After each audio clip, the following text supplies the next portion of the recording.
Hey everyone, Kelly, great to have you back with us today. One of the things as leaders that we are guaranteed to face at some point is criticism.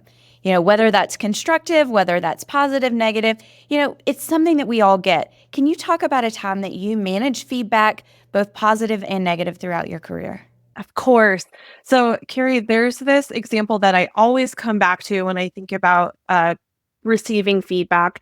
And in graduate school was really the first time I participated in a formal review process. I'd had a couple jobs before that, but there wasn't really a formal feedback system in place. And so during my graduate program in higher ed, we participated, all of us, in a 360-degree feedback uh, process. So I'll never forget, I had my first meeting with my supervisor to talk about this, and I got a piece of feedback from one of my peers there that really caught me off guard. It was something, probably unintentional in terms of maybe how I was responding to folks in meetings or conversations. And I was devastated in that moment, thinking like, gosh, is that how I come across sometimes? And so I had this great conversation with Kelly, who was my supervisor at the time, about intent versus impact, and that's something that I've really carried forward to in my career. And thinking about like, okay, even if I don't intend to come across this way, like what is the impact of that thing that I said, or maybe how I made a face at someone in a meeting, even though I didn't mean to, or if I didn't mean anything wrong by that. So I think that's a big piece that I always try to keep in mind, and I think as leaders we should always be mindful of when we're getting feedback from someone. It's not about us, it's about them. And how can we act differently in the future to kind of adjust there. So one thing I would add to is that it gets easier getting that feedback. And one thing that makes it easier, in my opinion, is just asking for it often. That includes from your manager, of course. Hopefully that person is giving you feedback throughout the year, but if they're not, ask them for it. Say, how did you think this went? Is there anything I could have done differently? Or just, make it just a part of your ongoing conversations with people that you work with, your manager or your peers. Ask them for advice. How are you doing? How did something go?